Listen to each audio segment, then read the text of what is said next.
Hi, everyone. Good evening. Thank you so much for joining us in this windy afternoon. I know many of you are anxious to get to the game later, so we'll be very good with time. But thank you so much for joining us. I'm Guillermo Ruiz. I work as deputy director and curator at Storefront for Art and Architecture.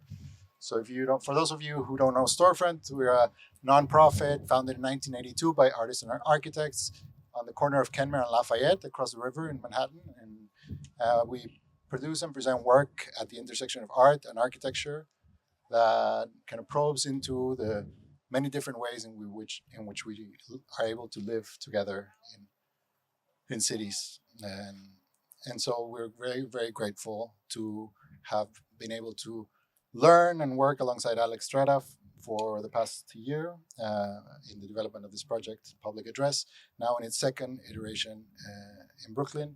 I'll let Alex explain more about the project, so I'll just give you a brief overview of what's the program. So Alex will give a brief introduction to the project, and then we have 10 incredible artists, writers, organizers, and thinkers that will share some of the log entries that are at the center of this project, as well as some reflections of why they're choosing to share those words with us today. And I also just want to thank Cora, that's Cora Fisher, and all the team at the Brooklyn Public Library for your incredible part.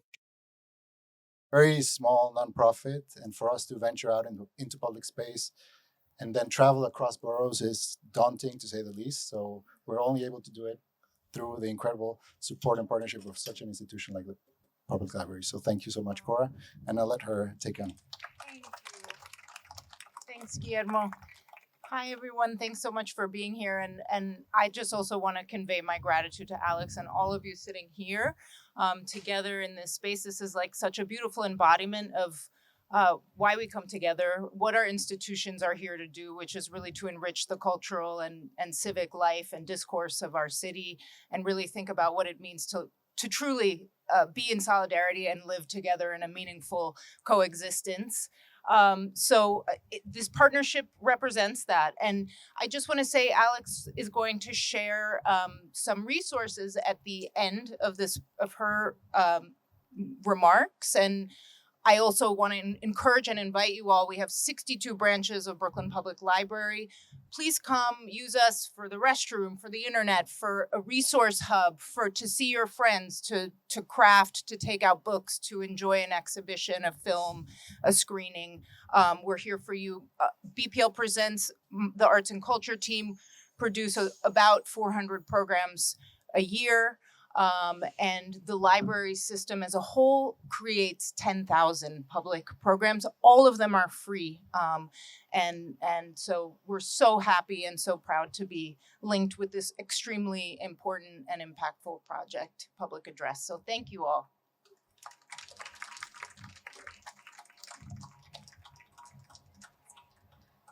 Sorry, stepping on everyone. So thank you all so much for joining us tonight. I'm really grateful to Storefront, to Guillermo, and to the Brooklyn Public Library, and to Cora for coming together to make this program happen. And really just so honored to have this wonderful group of readers who we'll be hearing from very shortly. And if anyone is standing and wants to sit, there's a couple of chairs, so please feel free to make yourself comfortable. To give you a bit of background, Public Address is a citywide public art project that is presented by the Storefront for Art and Architecture and emerges from my role as public artist in residence with the New York City Department of Homeless Services and the Department of Cultural Affairs, which is a position I've held since 2022. It centers the lived experience of those most directly impacted by housing insecurity and the complexities of the city's legal right to shelter. New York City is the only city in the country where any adult or family who needs a bed is legally entitled to one, regardless of immigration status. And this is a protection that was won through decades of advocacy, protest, and litigation. When I started my residency 4 years ago, I spent extensive time going to shelters across the boroughs and talking to people navigating homelessness. I had taught art in shelters previously, but never had the kind of access that the residency offers. What I heard repeatedly was a deep frustration with being spoken for or about rather than listened to. When it comes to public narratives and within the ways in which homelessness is often misrepresented or reduced. Taking this as a directive, I started holding log writing workshops in shelters. So logbooks are typically internal tools where at the end of a shift, a frontline staff worker will write by hand what they think the next person coming on shift needs to know. For public address, this form of record keeping is kind of appropriated and redirected outward, where I've been inviting residents and some staff to write or draw what they think the New York City public needs to know. People can respond in any language and have the option to remain anonymous, which is an important protection in shelter. Over 300 people have taken part, and I continue to hold these sessions regularly. Essential to the project is its own infrastructure and the different kinds of social relationships that it helps to facilitate. Through interagency negotiations, we were able to get the logs printed onto upcycled aluminum street signs that are fabricated by the Department of Transportation Sign Shop in Maspeth, the very same facility that makes all of our city signage. And we actually have the person from DOT who's made that possible here tonight. So thank you, Megan. I was drawn to street signs because they embody an obligation to care, and there are consequences if you don't engage with them. The project borrows and subverts this authority of official signage to center these handwritten entries, turning the language and material of municipal infrastructure into a tool for testimony and listening on behalf of unhoused New Yorkers. The signs are installed as large-scale installations in plazas and in parks, and the work unfolds iteratively, moving across the boroughs. And clearly here we are in the second iteration in Brooklyn, facing Borough Hall. In every borough where the work is shown, one small sign is installed in each community district of that borough, creating a constellation that bends municipal signage protocols on lampposts and drive rails along sidewalks. Through a collaboration with Common Point Queens and Storefront's production team, participants in Common Point's construction job training program for new New Yorkers who are living in shelters are hired to install and deinstall the work as it travels. After Brooklyn, the work will continue to grow and iterate in the Bronx, Staten Island, and in Queens. The idea behind tonight's reading format is that these logs have been written with the intention for them to be read and engaged with. The writers have spoken and were asked to contend with what they've shared. Something that's very important to me as an artist who's also a mutual aid organizer is that these logs are seen as tangible invitations to act.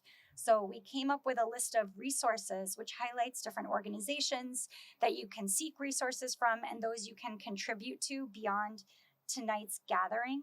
So because Hamil is going to pass them out. So please, you can take one and pass it. But with that, we're going to turn to tonight's readings, and I would love to invite Rob to start us off.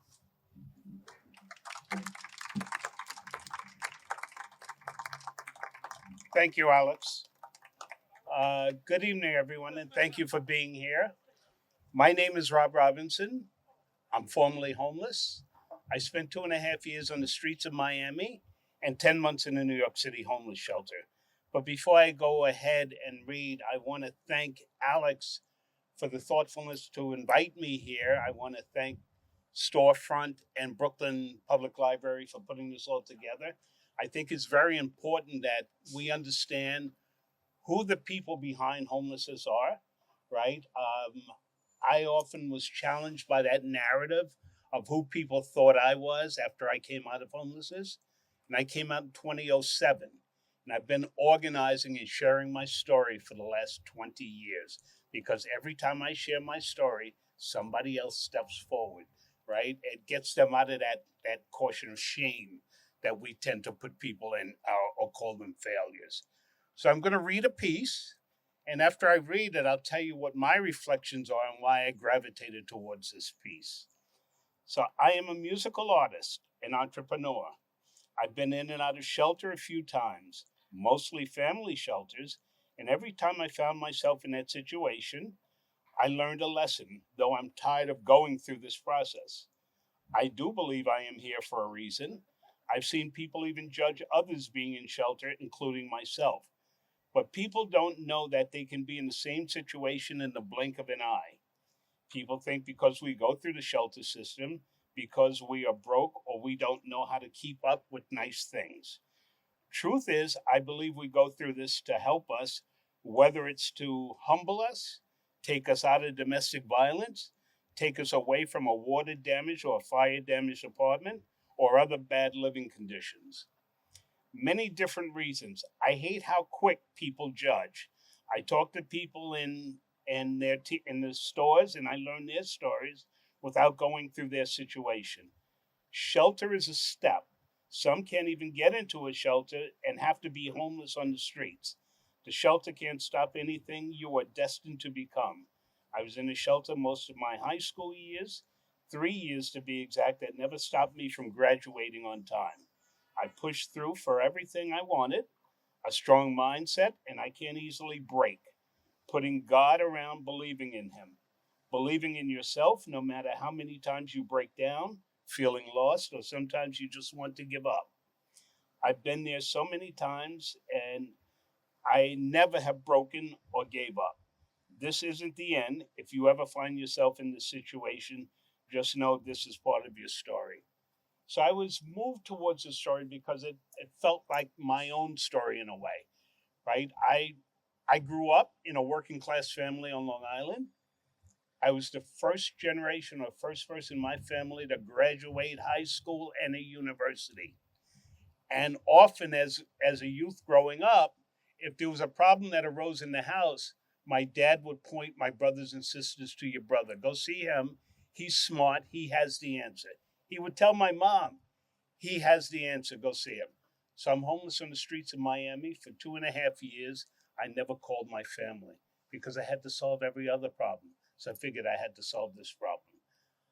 I went to the University of Maryland on a scholarship to play football, and that drove me. There was something about not wanting to lose, right?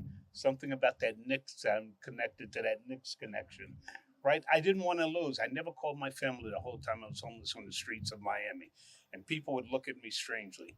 It said it was something I had to figure out, and that's what I saw in this story. I had to figure it out. I'm challenged, and I'll figure it out. So I appreciated reading this.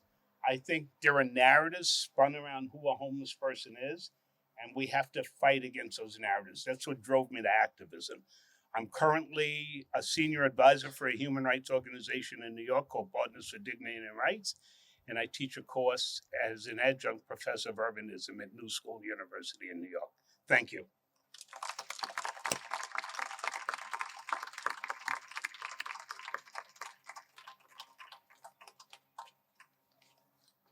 Hi, I'm Alejandra Delano.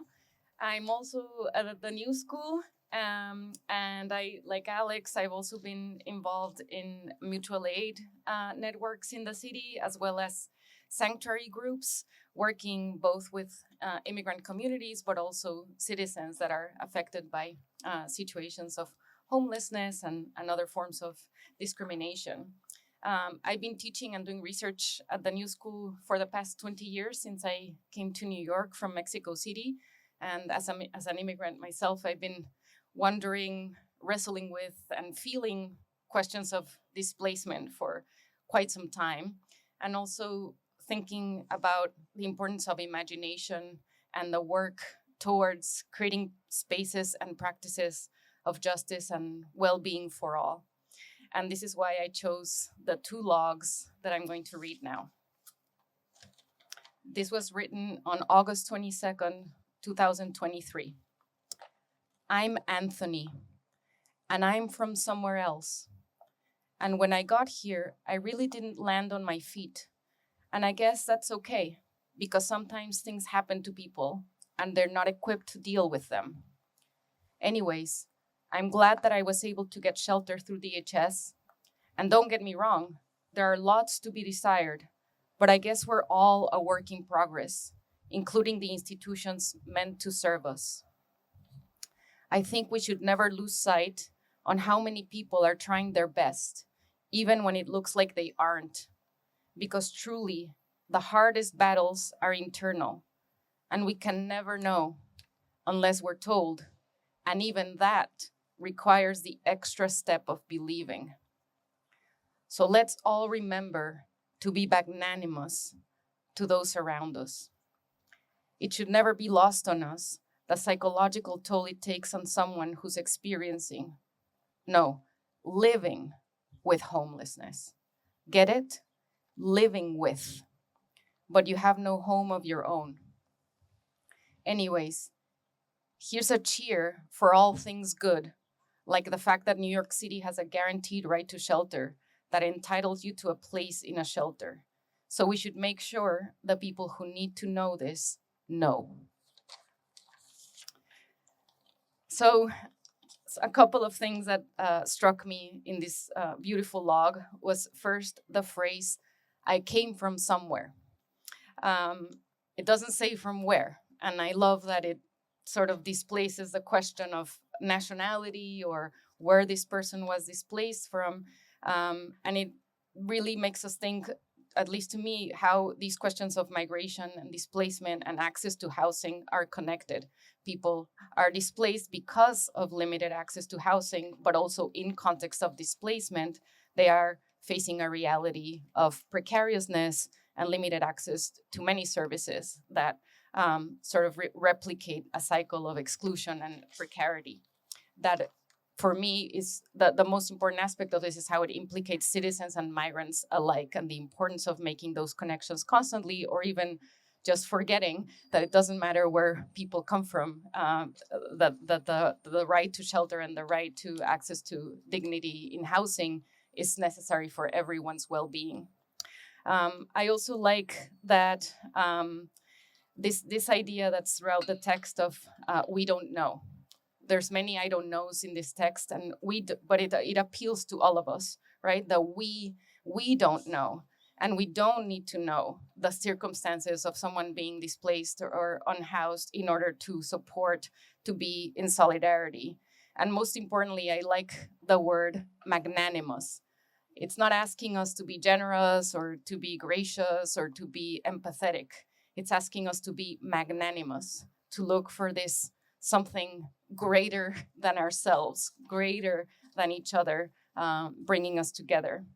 And finally, this idea that we are all a work in progress, that we are all, as individuals, as communities, and also as institutions, that they are all work in progress, that we make them, we have to participate in making them, but there also is an appeal to the imagination, right? And the creation of horizons of possibility. And this is the second log I will read, which is very short. I wish they understood what was is no longer working. What is hasn't been born yet. So this is a very beautiful, what I read as an abolitionist text, in the sense that it's recognizing what is not working and appealing to this work towards the possibility of something that is yet to be born, that we still have to imagine and work towards, that we should always be imagining and working towards. And I see this project and these spaces of sharing stories, of coming together, of creating spaces for sharing experiences as one of those spaces where other worlds and other possibilities are made. So thank you for having me.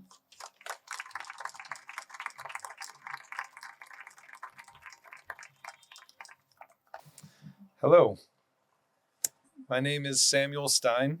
I work as a housing policy analyst for a group called the Community Service Society, and I basically act as a research support for the tenant movement and the homeless movement. And I also write about urban planning and politics of real estate in New York City. And I was encouraged to read a piece by somebody who signed EC, who is an employee of the Department of Homeless Services, so a public sector worker, talking about the rights we do and don't have. So it's September 1st, 3 p.m. The right to shelter law in New York City hasn't personally impacted my life, but definitely has influenced my work. The main takeaway I have about the guarantee is that it is a good law to have on paper, but is more complicated and nuanced in practice. For example, in order to be eligible for shelter, you have to be able to take care of yourself, i.e., feed, dress, bathe, move around. You can't have certain medical conditions or needs that require more care than shelter can provide. You can't be a danger to yourself or others. While I understand the reasons for these criteria or limits, it creates a tension when someone being discharged from the hospital, jail, or other facility may not have anywhere appropriate to go. And because there is a right to shelter, it is assumed they do. This can result in people being shuttled back and forth from shelter to hospital, or sometimes being left on the street. Or someone may have been healthy at the beginning and slowly worsened in shelter, and they have trouble leaving. While there is a right to shelter, there isn't a right to housing.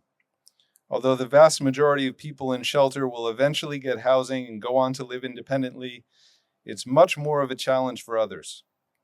If someone is undocumented, they may not have full Medicaid, and cannot go to assisted living or afford a nursing home, and may not have family support or speak English. If they have a serious mental illness or health condition, or a history of violence, nursing homes might reject them, or they may have trouble finding housing that's willing to accept them. They may be at a shelter that's understaffed and don't get the help they need to apply for and find supportive housing. Overall, more cross-sector collaboration is needed between hospitals, shelter systems, schools, state agencies, and there needs to be a willingness to admit that there are many people who are not being served and potentially harmed by our systems, and that we need to work together to find a solution. And signed, EC. I think this is a great piece of writing. I think it's, first of all, evidence that the people who work in the system get that the system is broken. It's not that they, are choosing to make it not work for people. And public sector workers often get a bad rap. Homeless shelter workers often get a bad rap. And I think that this is an important corrective to that. And also it's an important corrective to the idea that we have a right to shelter, because we have a right to shelter with important caveats that mean thousands of people don't have a right to shelter. And we can chant that fight, fight, fight, housing is a human right, and yet we have 100,000 people in shelter and thousands others outside of it. So to me, something is a right when you can do something about it. And we need to make housing a human right. We need to make shelter a universal right, and then maybe we can get to some of that cross-sectoral collaboration that EC is talking about. Thank you.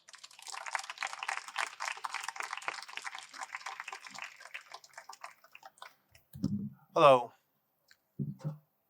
my name is Pablo Elguera, and I'm a Mexican artist who lives right here in Brooklyn. I picked two statements, logs from two Latin American immigrant women, anonymous, of course. And what struck me most about those brief texts is how they remind us that the immigration process is, above all, a human experience. We often discuss immigration in terms of numbers, demographics, policy, but we use those abstractions, not realizing how the act and the decision to leave one's home is never simple. It's shaped by a complex combination of necessity, hope, fear, opportunity, loss, and love.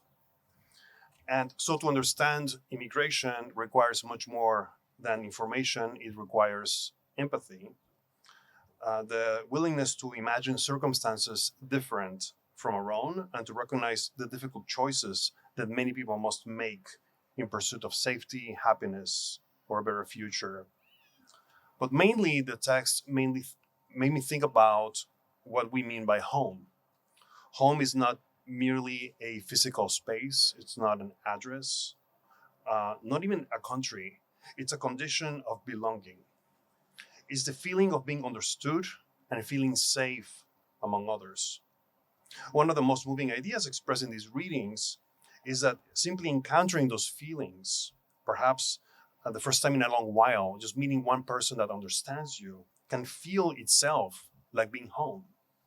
In that sense, home is not always where we started. Sometimes it's where we finally find that human environment that allows us to flourish.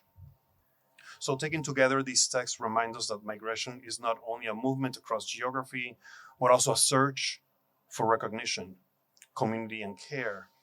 They challenge us to look beyond maps and borders and consider the emotional and human realities that shape people's lives. The texts are in Spanish, so I will alternate between Spanish and English so that you get to hear the original and then the translation. Abril 11 del 2025. Hola, mi nombre es Roxy. Soy madre de dos hermosas niñas. Somos de Ecuador y venimos huyendo de nuestra tierra que está llena de peligros, con unas maletas llenas de sueños y esperanzas. Hemos llegado hasta aquí. Solo buscamos seguridad y tranquilidad. April 11th, 2025. Hello, my name is Roxy. I am the mother of two beautiful daughters. We are from Ecuador, and we fled our homeland because it had become filled with danger. Carrying suitcases full of dreams and hopes, we arrived here seeking only safety and peace. Hemos pasado por tanto peligro en el camino que solo queremos tener una vida tranquila. No queremos quitarle nada a ninguna persona de aquí. Por eso nos esforzamos en hacer las cosas bien. Le pedimos a Dios que cada día para que toque el corazón de todas esas personas que quisieran sacarnos de aquí. Creemos que no es justo recibir tanta maldad sin que nos den la oportunidad de defendernos. We face so many dangers along the journey that now all we want is a quiet life. We do not want to take anything away from anyone here. That is why we work hard to do things the right way. Every day we pray to God to touch the hearts of those who would like to force us to leave. We believe it's unfair to receive so much hostility without even being given the opportunity to defend ourselves.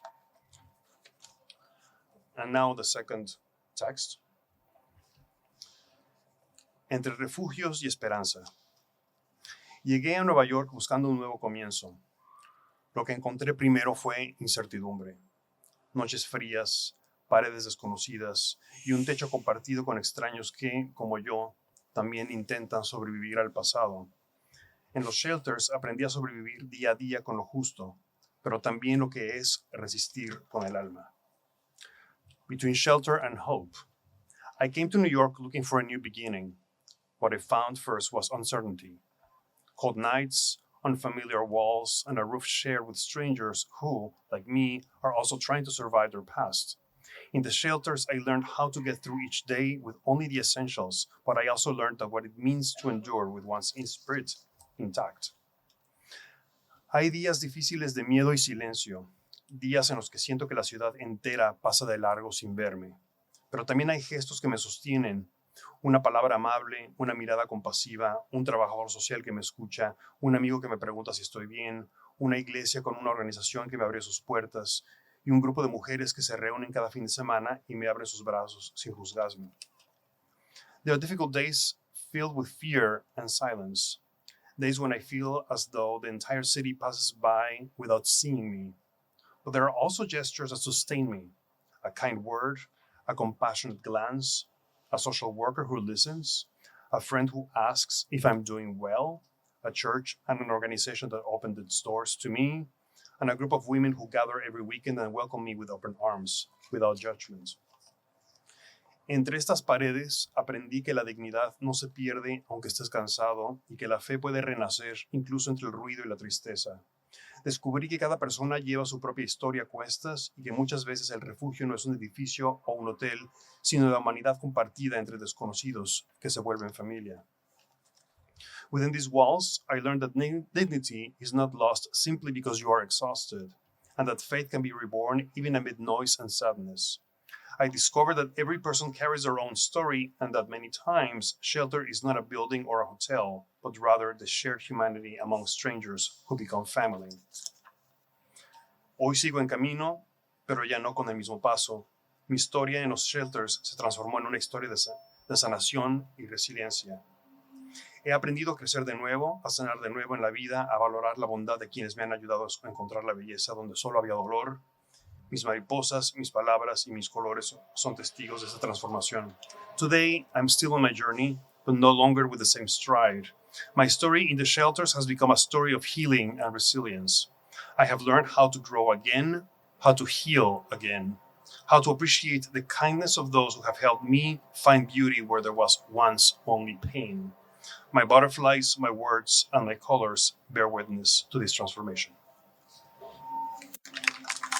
Good evening. My name is Nandini Bagchi. I'm an architect. So here goes. August 22nd, 3 p.m. By the way, this text is over there. So it has a little sketch, as you can see, of a phone and headphones and a pizza slice. And it says, 3 p.m. My name is Destin Gooden. I have been homeless for 5 years now. There have been a lot of challenges with being homeless, but I have learned a lot of useful skills to help me get through being in a shelter. One of the things I've learned is that support is key when dealing with homelessness. One of my biggest supports is my family. Even though I still have my family as a support system, people assume I can go back there. Unfortunately, that is not the case. Sometimes situations arise that force people into unfortunate situations. 3:30 p.m., 15 minutes later. One thing people need to understand about the shelter process is that a lot of it is a waiting game. Sometimes people see me lay around all day and assume I'm lazy, but it's because I had tended to get all of my important meetings and errands out of my way as soon as possible. I'd rather get everything done early so I have time to relax. 3:45 p.m. Good news. I finally got accepted to a supportive housing opportunity that I have been trying to get into for almost a year. I officially move into my very own apartment in a month. It has been a very long and annoying process, but it has helped me get over one of my biggest flaws. I'm usually impatient person, but a lot of applications have taken time to be reviewed and answered. That's the writing by Destin Gooden. Um, I think I identify with a lot of his what he, she, they say. The idea of what the kind of timeline that they set up and the time it takes, and the way in which you experience time. I suppose if you're in a situation where you don't know what's next, that really appealed to me, or it conveyed a sense of the life, even without giving us particulars, or even it seems that there is almost no complaint in here. And I found that to be a very striking quality of this writing. And I wanted to think about, some of the work that I have been involved with as well, and some of the organizations that I have come across outside of the shelter city system as an alternate institutional founding of what we can do besides, the kind of dependencies that we have on the city. And one particular project that comes to mind is Picture the Homeless, that started in the Lower East Side in the late 90s. And how they first really, as the name says, they wanted you to picture the homeless not as these faceless people walking around the city. And so they kind of created a campaign first just for people to acknowledge that they exist. And out of that grew a lot of different kinds of activism, one of which is has its roots now in East Harlem, where a group of the people that were from Picture the Homeless founded their own community land trust. And they've been acquiring buildings And some of them are HDFC properties that they have rehabbed and created housing. And one of the criteria for that particular community land trust is that 15% of the housing that they create will be given towards the homeless. So back to this kind of somewhat optimistic piece of writing, and to my students and to all of us who will be architects or want to do something about participating in this process in many different levels. I want to say there are ideas and institutions there that are still kind of working in a way that seems hopeful. Thank you.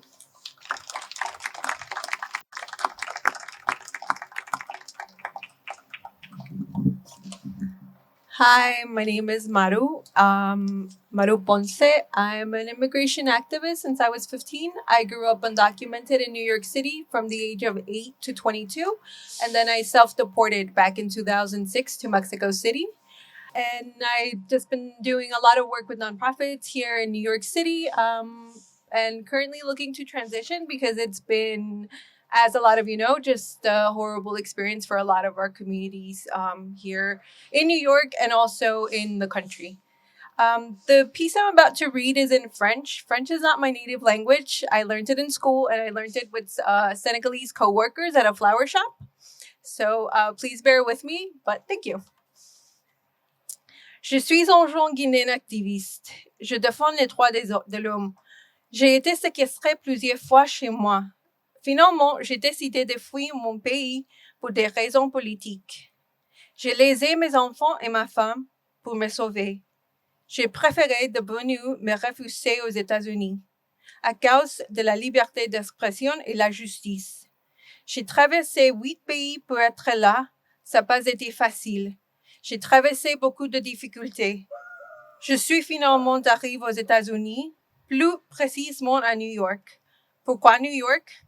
C'est parce que c'est une ville immigrée. Je me suis retrouvée ici parce que vous nous avez ouvert la porte pour rentrer. Mais arrivé ici, on a trouvé le contraire de ce qu'on nous a dit. Certains parmi nous vivent très mal ici et certains Américains ne veulent pas nous sentir du tout. D'autres sont gentils, ils nous assistent, d'autres nous insultent. Dans le train, on disait, on est venu remplir la ville. On vit dans la peur et dans l'angoisse. The text resonated with me a lot because this was an activist speaking about the reasons for leaving home and just the universal themes he was touching on: separation, the search for a better life, the search for a better home, and also just so much of the separation of having to leave his kids in order to look for those things, and going back to tell us that, some people find humanity in him and others look to him as an other, and just the palpability too of the fear that he's living with and the worry in trying to find that better life. Thank you.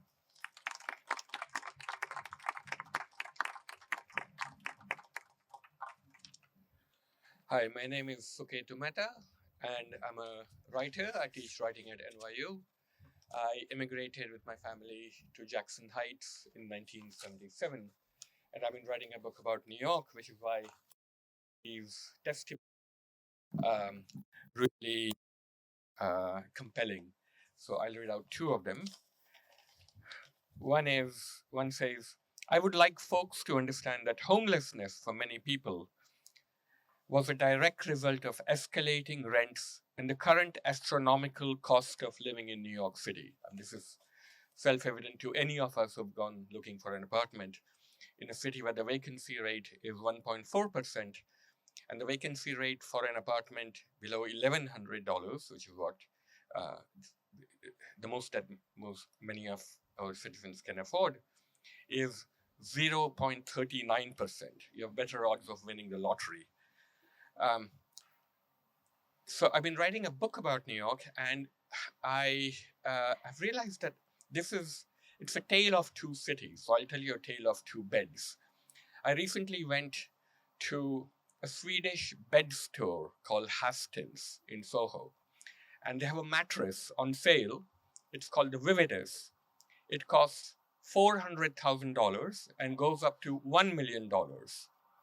The rapper Drake sleeps on this $1 million mattress. And it's a bed made of horsehair with 2 metal plaques fixed to the bottom of the mattress in your choice of nickel or copper. And you can have your name and your partner's name engraved on the plaques, like a place sitting at a dinner party. So if you stumble home drunk, you know where you're supposed to sleep and who you're supposed to sleep next to. 15 minutes from this bed store, I went to a tenement in Chinatown where you rent not the apartment, not a room in the apartment, not a bed in the room in the apartment, but an 8-hour shift on the bed, in the room, in the apartment for $400 a month. So when you wake up after your 8 hours at home, there's always someone looming over you, waiting to come home. It's called a hot bed because the bed is never cold. So it's a tale of two cities, tale of two beds. The other record I read is it's by someone from Burkina Faso. It says, I leave my country to the USA in order to get a better life. But the main thing or problem I meet here is housing. Even though I have money to rent a room, is a really big problem. I flee my country, Burkina Faso, because of instability linked to terrorism and war. We don't really feel free and safe in own country. I wish the city could help us make things become easier for us, like finding documents that can help live in this country and be able to travel whenever we need, finding good jobs and easy access to cheaper housing. So I've written a book about global migration called This Land is Our Land, in which I went to places like Burkina Faso and I saw why people are coming here. They are coming here because we were there first.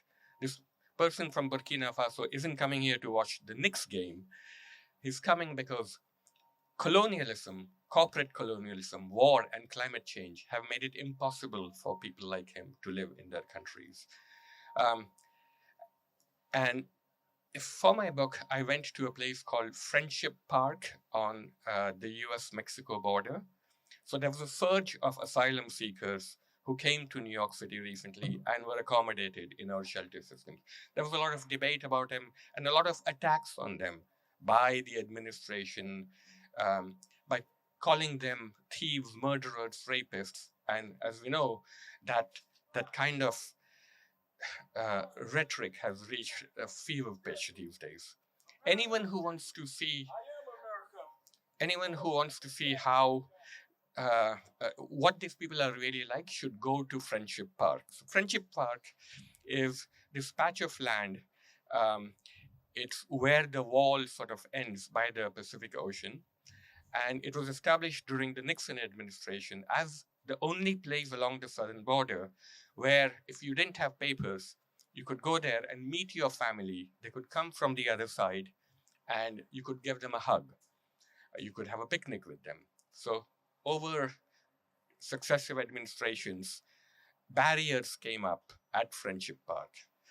Until when I visited a few years ago, there was a thick industrial mesh fence. And I spent 2 weeks there doing some of the most emotional reporting of my career. I saw a Mexican man who had left Mexico 17 years earlier because his mom was sick. She needed hospital care. And Mexico's been impoverished because we buy their drugs and we sell them guns. There's a giant flow of money coming from Mexico to here, and immigrants also following the money, their money.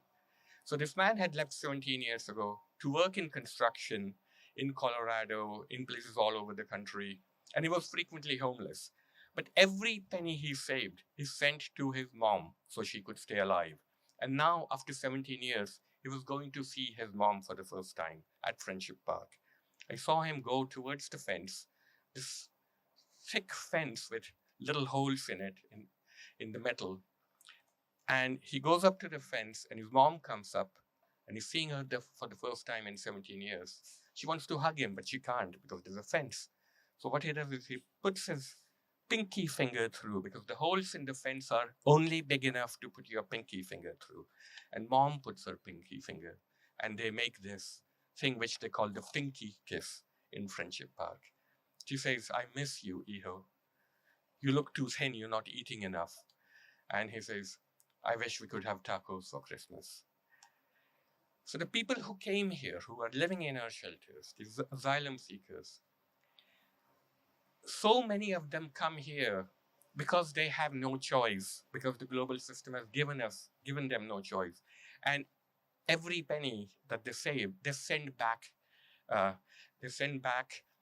And because they want their families to stay alive. These people aren't criminals, thugs, rapists. They're heroes. They're ordinary heroes. Thank you.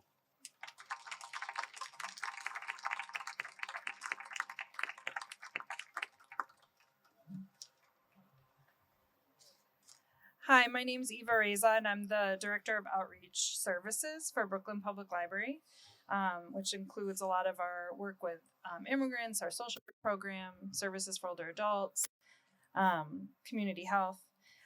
Over 10 years ago, the library began working more closely with city contracted outreach workers, which in Brooklyn is breaking ground, to connect people experiencing homelessness who come to our libraries every day with their services. And for a time, we had outreach workers and case managers working in my office.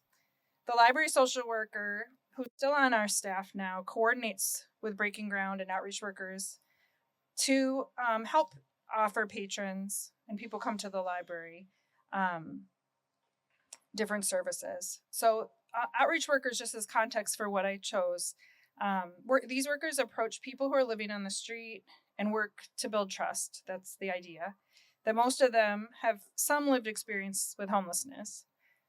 During heat emergencies or in really extra cold days, we call them the city agencies, and outreach workers transport and drive people to the hospital or to short-term shelters.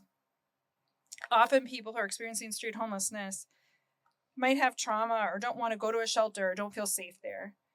So outreach workers can sometimes place people in a safe haven, a temporary shelter.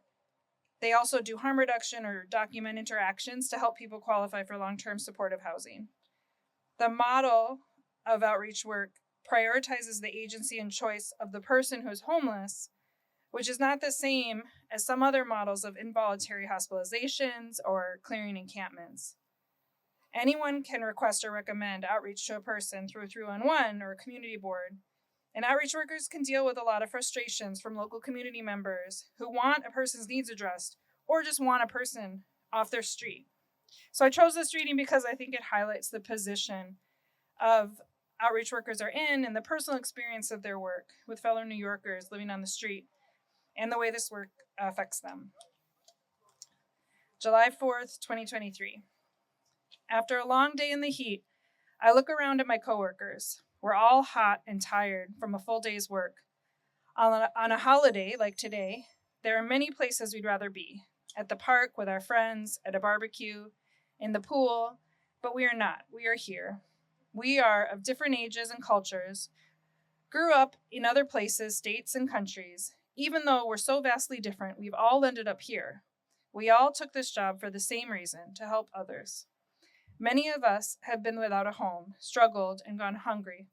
We all have different life stories that led us to want to make a change.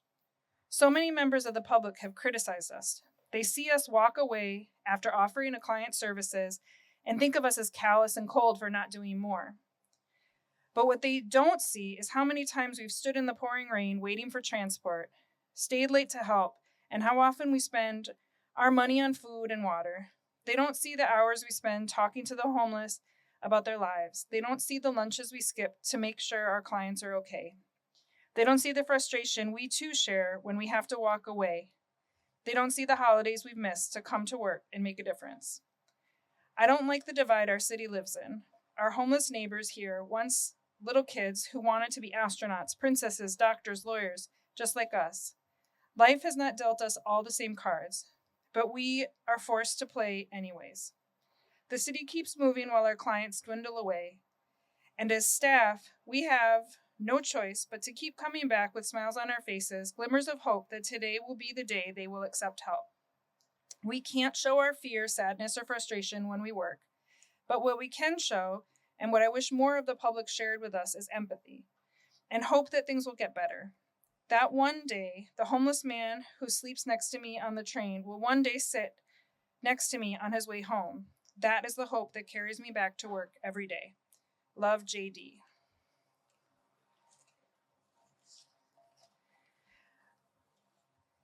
So I learned from this reading, from hearing how JD finds meaning in his everyday work while feeling pressure and others' frustrations. We were in a similar position at times as a city in the last couple of years when Texas's Governor Abbott started sending buses of people seeking asylum from the border to northern cities.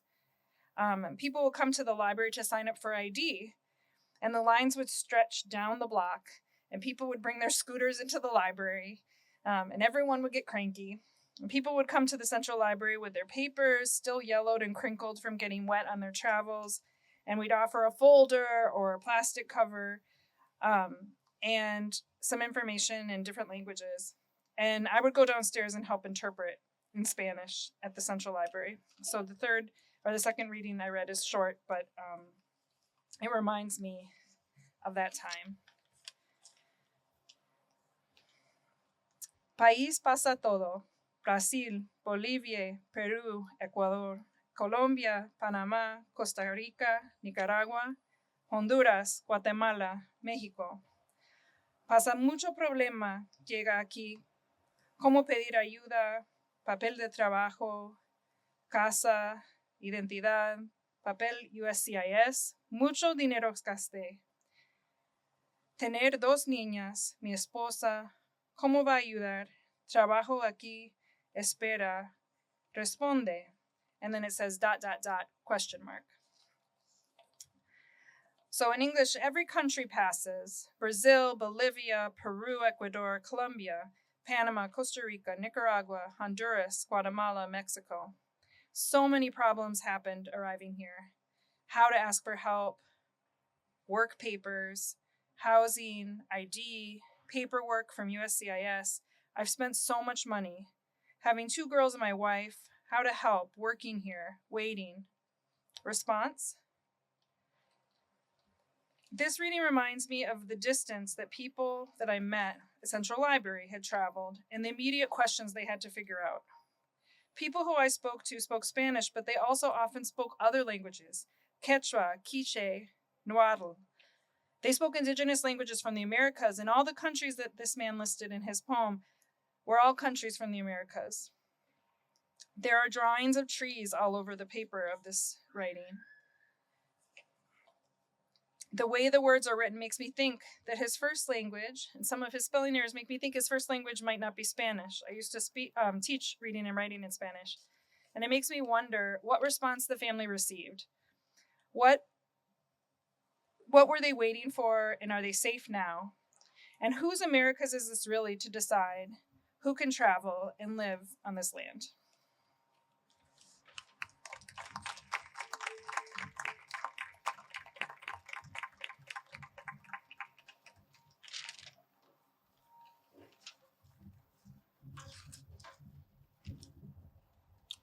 Hi, my name is Arash.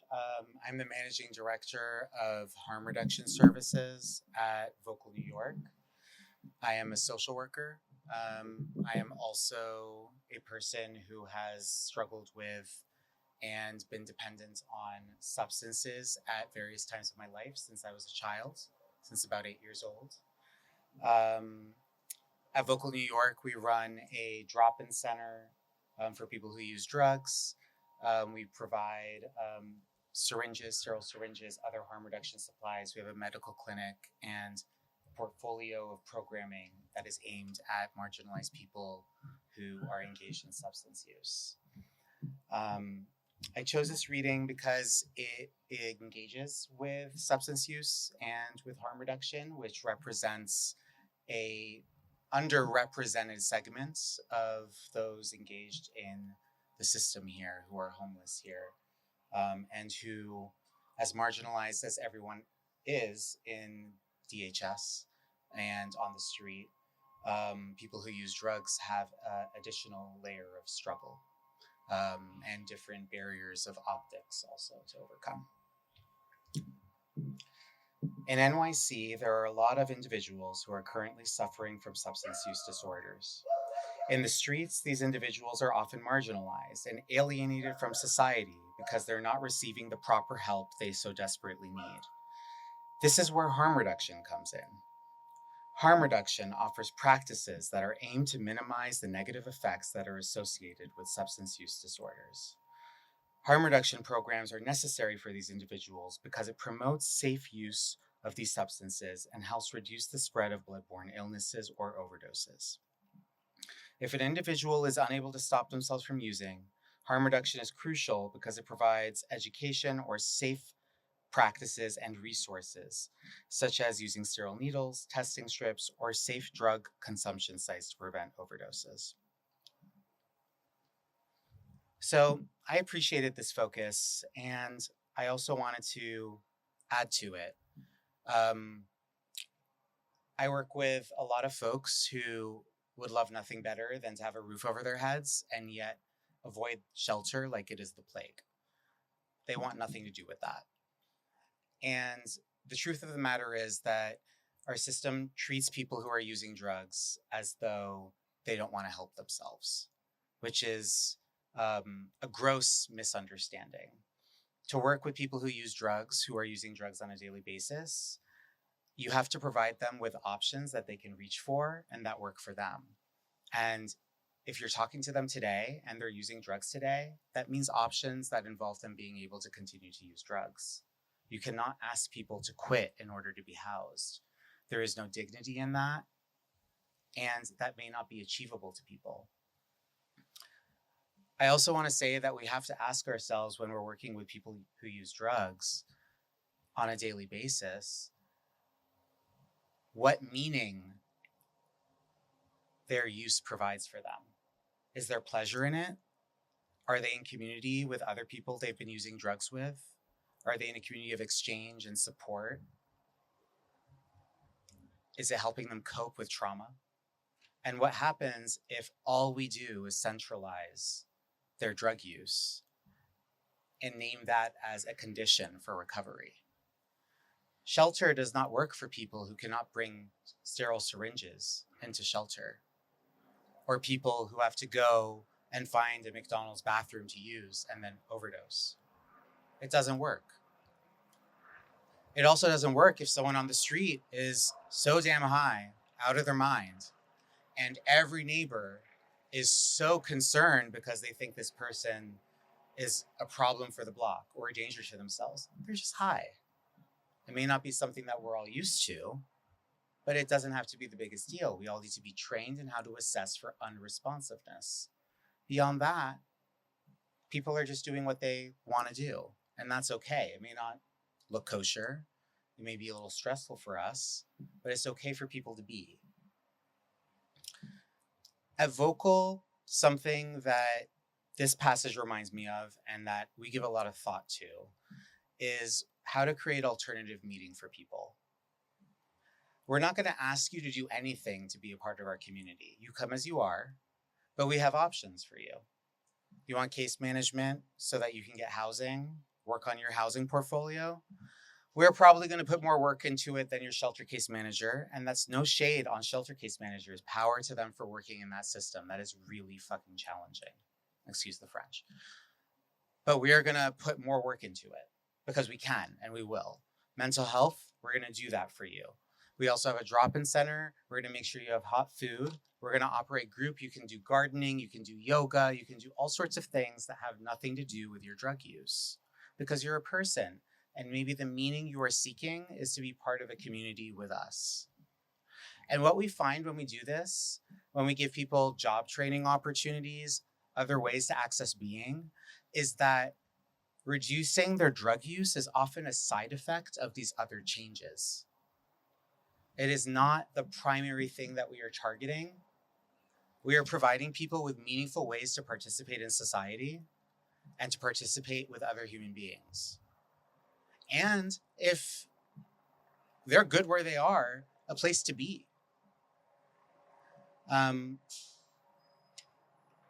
Thank you. I just wanted to convey that message and convey a different picture.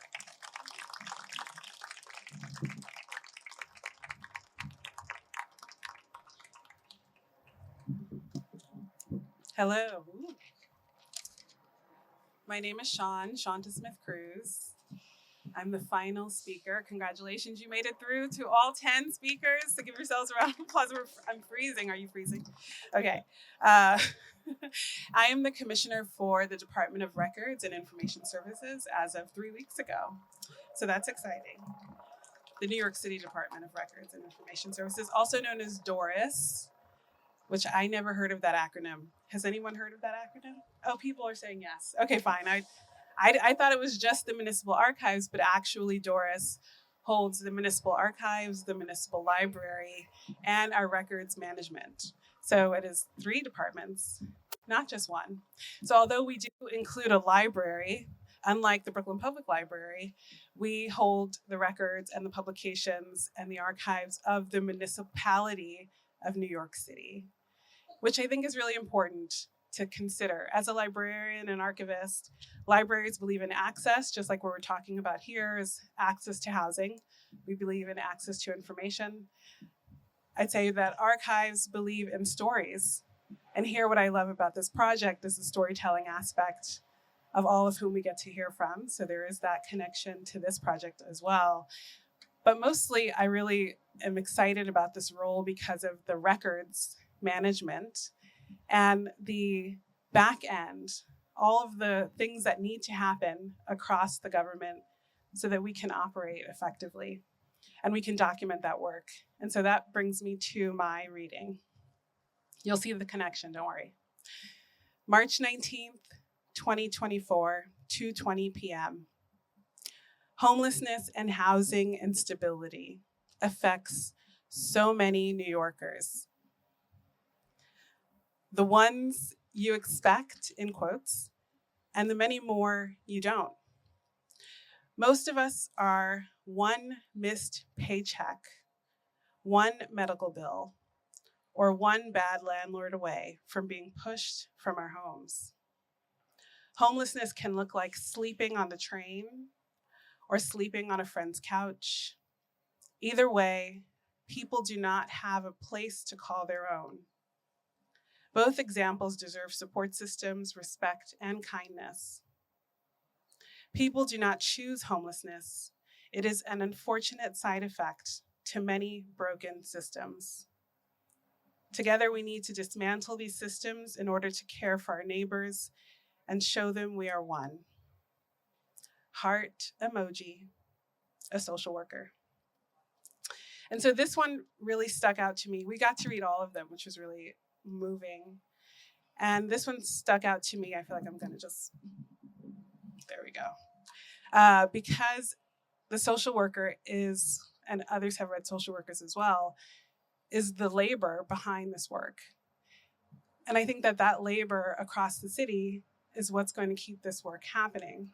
I also really appreciated the one missed paycheck away because I think that's true truly for all of us, maybe not for those who have parents and grandparents with lots of wealth. But as someone who is a native New Yorker, actually from Brooklyn, first and second generation, my paternal family from Jamaica and my maternal family from Guatemala. One side of the family moved here into NYCHA housing. And what I appreciate about, and the other side had a house, because that's what Jamaicans do, they buy houses. But the family side, sorry if that offended anybody, but it's true. I'm looking around, any Jamaicans. Anyway, the side that's not the sort of landowner side, there is a generational concern once the person whose name is on the lease is no longer around. That doesn't pass down the way that wealth does. And so you have generations of people who live in the NYCHA housing that surrounds us who are not paying market rent, as we can imagine, who now have to contend with a world in this city after having lived there for their entire lives without access to affordable housing, like actual affordable housing. And so I think that one paycheck away, or being someone that lives on a couch, is my entire life. And it's something that I think represents a lot of New Yorkers, unfortunately. So to me, the stability and the management of our structural systems is the thing that we have to contend with. So thank you, Alex. I'm going to turn it back.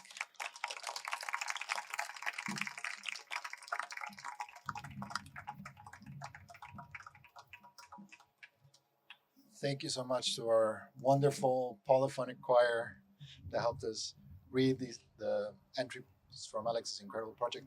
I guess we have a few minutes, and since you're all here, maybe you have questions, or the listening to these stories have brought up things in you that you want to share, or questions that you want to point to a specific member of the panel.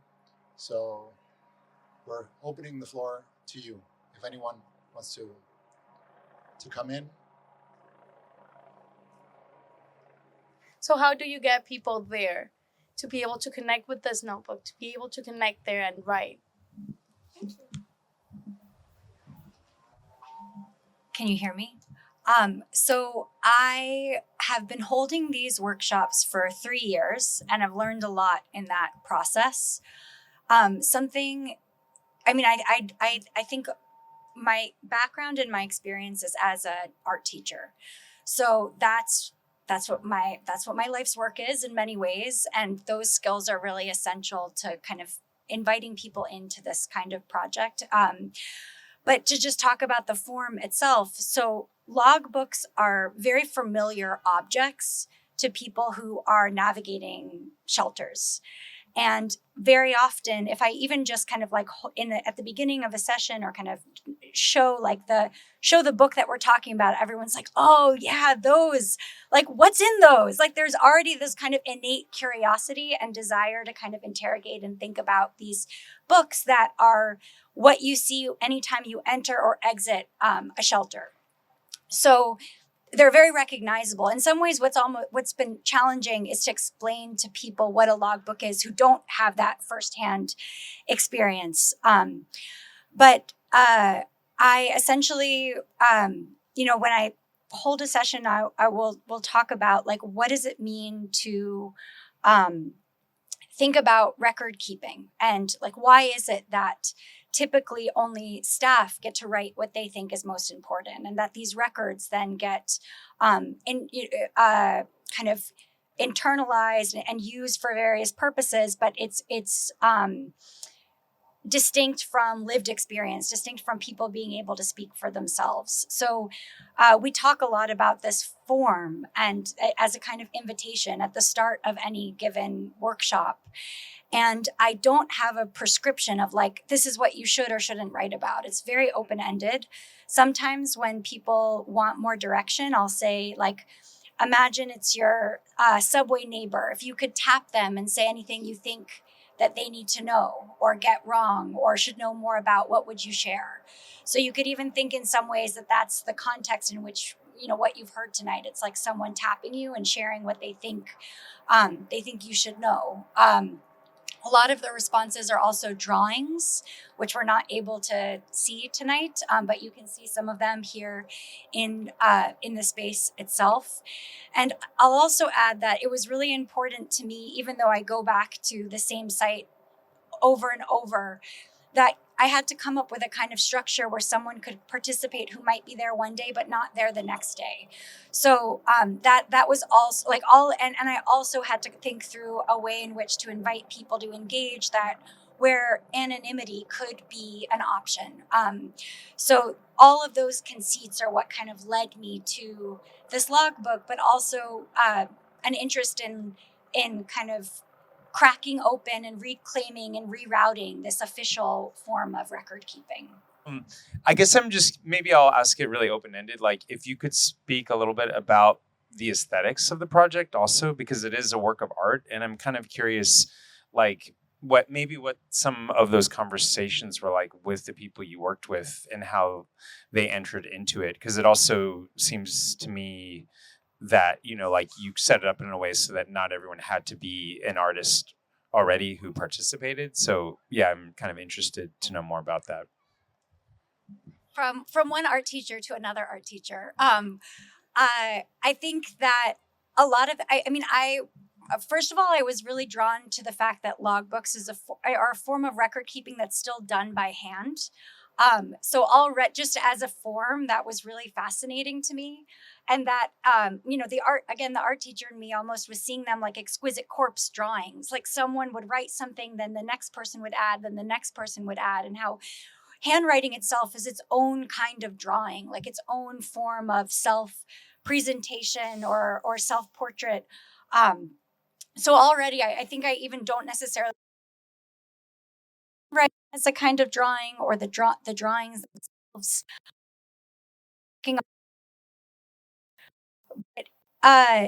To talk about like the drawing aspect itself, I think there are some people who felt much more comfortable to draw whatever it is they wanted to draw. But more often than not, that was true of children and not of adults. And a big part of what I've tried to do is also create different kinds of art workshops in shelters. So sometimes I would lead art workshops for a few sessions before doing a log writing workshop, where then maybe people even started to associate me with art making and then would want to draw more so. But I hope I'm doing a good enough job of answering your question. I tried to keep it as open as possible, and tried to not like distinguish or prioritize between drawing or writing. Maybe I'll ask a question for our panelists or our readers. I thought it was so incredible to hear from all of you, and on so many levels that I wonder, is there something that you heard? I know you all had the opportunity to read the log entries. Is there something that you heard tonight that you're going to take away from you that someone else shared in the context of their reading? I'm sure that's true for all of you, but is there something that someone here would be willing to share or highlight? What I've noticed about all of the readings is it's about relationships and family. And if you don't have access to those things, then you really are the one that's lost in this world of homelessness or houselessness. And specifically coming from a background of queer organizing, where a lot of the youth that were homeless was because they were kicked out from their families, it really formed this network of community for which we had to rely on each other. And I wonder if we've exited that world, if there's less of that happening. Maybe our apartments got smaller so we don't have space, or we are choosing solitary life. But I think that there's something that we can do as an alternative to structures by restructuring how we coexist, so that there are more opportunities to open up that possibility for less houselessness. So that's something that came up for me, especially in the first message of, I didn't tell my family that I was homeless for 2 years. But there are other families that we form that we can potentially coexist with too. Someone else? Yes. I want to give a short response to Sean. We need to care about one another. That's the bottom line. We don't care about one another, right? And I'll say this other thing because there's an overarching theme here about shelter and the right to shelter. The Callahan rule. Right? I have to provide a pillow for somebody every night. Well, I did it. I built more shelters. We have to think different, folks. We have to go in a total redesign. And to get back, I don't know, Sean, sometimes there's a connection between us. I spent 4 years ago working for the London School of Economics as a research assistant, going to the municipal archives, who was doing research around homelessness in the 90s in New York City versus London. So I spent a lot of time both at the municipal building and in Industry City. So it's pretty interesting that we're together right now doing this stuff. So good enough. It's like really, really hard to do this work. The shelter system is a whole other beast. And so I think like beyond. So I think that's something that people should leave here thinking about, is what it means to be a part of labor, and it's not just factory work labor, minute after minute until the 8-hour grind is finished, but it's labor you take home with you because people are suffering in ways that are extremely difficult to hold. You are dealing with death. You are dealing with arbitrary barriers, systemic arbitrary barriers to people who are real. And whatever you can do in your life to support the people who are doing that work, if you have any ability to do so, is something that you should absolutely, I just, not to moralize, and I'm just like trying to advise, like based on my experience, you should absolutely be dedicating any spare resources you have to the people around you who may be doing that work. Because you got to be a freak to do it in this day and age in New York right now with the cost of living. Yeah. Anyone else want to add anything? Those are really wonderful responses.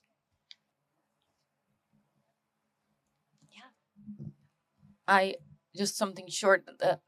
For me, it really struck me the way that you have imagined this project as one of giving space for people to be able to tell their stories as a way of restoring dignity and repair, and also their possibilities for sharing that with a larger audience, in how you've placed it in public space, but today, most importantly, how you've made us read those stories out loud, and how important it is to share them in different languages, but also that moment of not just reading a story, but saying it and feeling it in your words. And so I really appreciate the intentionality in making us all think about that storytelling and this way of transforming narratives and transforming the conditions that we all care about and want to shift. That part of that is not just sort of consuming and then leaving, but to really feel that inside of you and never let it leave you.